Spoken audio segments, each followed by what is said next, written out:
At 1:23 a.m. on April 26, 1986, the quiet night sky above northern Ukraine lit up with a flash unlike anything the world had seen before. A nuclear reactor at the Chernobyl power plant exploded, tearing open a structure meant to contain unimaginable energy. The blast launched radioactive material high into the atmosphere and set off a chain of events that would affect millions. For decades, Chernobyl has been surrounded by confusion and myth. What actually happened that night? How does a modern nuclear reactor explode? And why was the world kept in the dark? This is the complete story of the most destructive nuclear disaster in human history. Chernobyl is located about 130 kilometers north of Kiev, near the border of what is today Belarus. In the 1980s, it was considered a symbol of Soviet technological progress.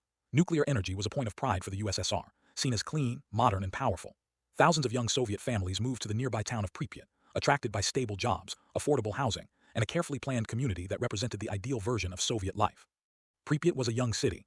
The average age of residents was just 26. It had schools, sports facilities, parks, restaurants, and a modern hospital. Most people living there believed they were part of a safe and promising future.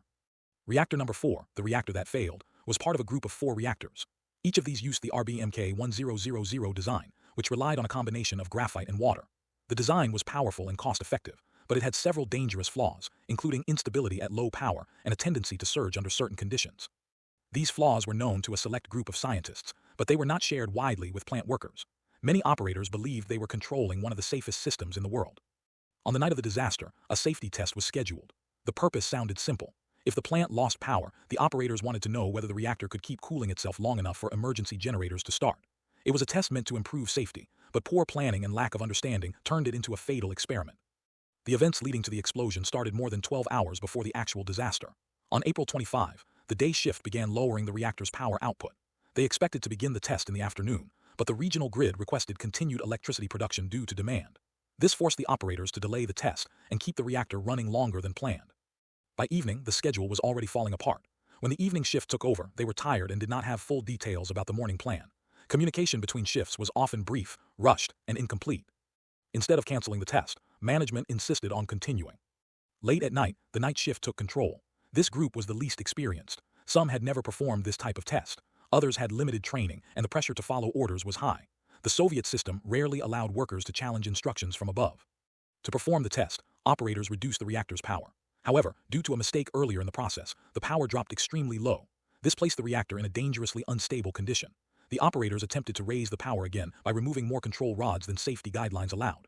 At the same time, several automatic safety systems were manually shut off to prevent the test from stopping. The combination of low power, disabled safety systems, and a flawed reactor design created the perfect conditions for disaster. At 1:23 a.m., the reactor entered a rapid power surge. The operators pressed the AZ5 button, which should have inserted all control rods and shut down the reactor immediately.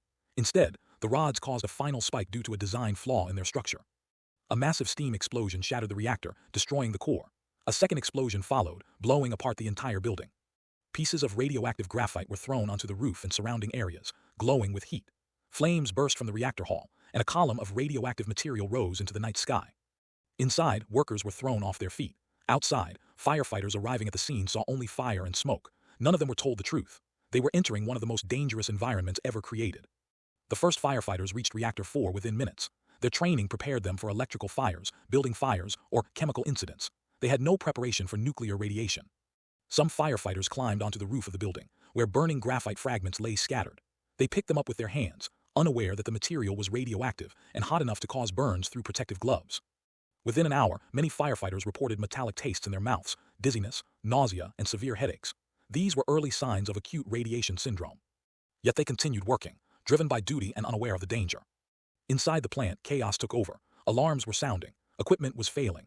Radiation meters were not functioning because they were not designed to measure levels this high. Operators were vomiting or collapsing, and the air inside was filled with smoke and dust. Plant managers refused to accept that the reactor had exploded. Some insisted it was merely a tank or pipe that had burst. Others were afraid of admitting the truth because it would suggest negligence. This denial slowed down the emergency response and allowed radiation to spread unchecked for hours. Meanwhile in Pripyat, residents noticed a strange glow above the plant. Parents held their children on balconies to watch the light. Radioactive dust fell like black snow. No warnings were issued. No protective measures were taken. The population continued living normally, while radiation filled the air. For more than a full day after the explosion, the town of Pripyat remained open and active. Residents went shopping, attended school, and even held outdoor activities. Many felt a mild irritation in their throats, a burning sensation on their skin, or general weakness. Doctors at the local hospital noticed unusual cases of nausea and fainting among plant workers and firefighters, but they received no official explanation. It was only on the afternoon of April 27 that the authorities finally announced the evacuation. The message was brief and carefully worded. Residents were told to bring identification, necessary documents, and essential items. They were assured they would return soon, possibly within a few days. Buses filled the streets. Thousands lined up in an orderly, silent manner. People left pets at home because they expected a short absence. Toys, clothing, photographs, and personal possessions were left behind. Once the buses left the city, no one returned to live there again. The evacuation expanded as radiation spread. Villages within a 30-kilometer radius were emptied. Soldiers went door to door, telling families to leave immediately. Many elderly residents refused, not understanding the danger, but most were eventually forced out. Pripyat became one of the most haunting abandoned cities in history. Schools remained filled with students' notebooks. Playgrounds were left untouched. Apartments looked as if families had stepped out for a moment but never came back. Radiation from Chernobyl spread across Europe within days. Finland, Sweden, Poland, Germany, and other countries detected unusual radiation levels in the air. It was Sweden that first alerted the world, after workers at a nuclear plant set off radiation alarms on their clothing. Only after international pressure did the Soviet Union admit that an accident had occurred. Back at Chernobyl, thousands of workers were mobilized. These were the liquidators, a group that included soldiers, engineers, miners, and volunteers. Their job was to control the disaster, protect the remaining reactors, and prevent further explosions. The work they performed was extremely dangerous. Roof workers had only seconds to clear radioactive debris before they had to retreat. Miners dug tunnels beneath the reactor to stabilize the foundation. Bulldozers pushed contaminated soil into pits. Helicopters dropped sand, clay, and boron from above to slow the burning reactor. Radiation levels in many zones were so high that just a few minutes of exposure could cause severe illness. Some liquidators received doses that would normally be considered fatal. Many developed long-term health problems. Some died in the weeks that followed. The environment around Chernobyl changed permanently. Trees in the surrounding forest turned bright red and died, a place now known as the Red Forest. Rivers and lakes showed signs of contamination. Wildlife patterns shifted, although nature eventually reclaimed abandoned areas. The concrete sarcophagus constructed in 1986 was designed quickly and under extreme pressure. It was not intended to last forever, but it became the only barrier between the world and the radioactive remains of Reactor 4. The disaster was not the result of a single error. It was the result of deep structural problems within the Soviet nuclear industry. The RBMK reactor design had critical flaws. It became unstable at low power. Its control rod design caused a temporary increase in reactivity when inserted. These issues were known to some officials but were kept classified.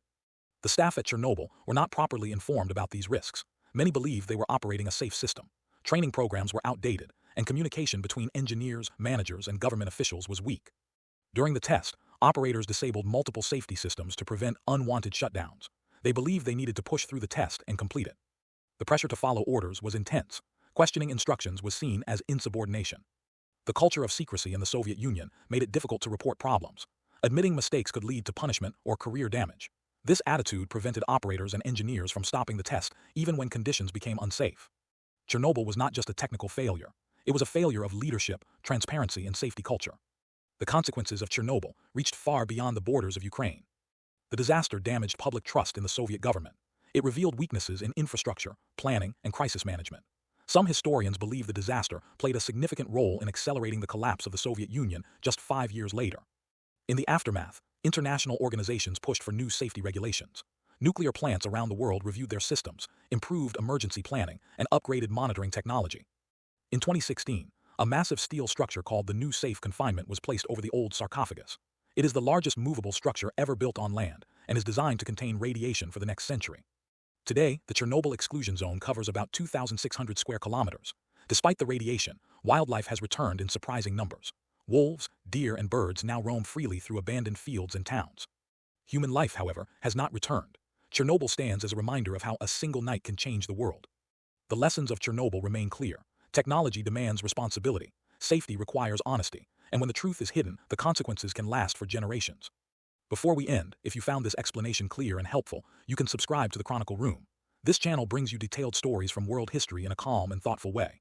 If you want more events explained with the same clarity, subscribing helps you stay connected. Thank you for watching. This is the complete story of the most destructive nuclear disaster in human history.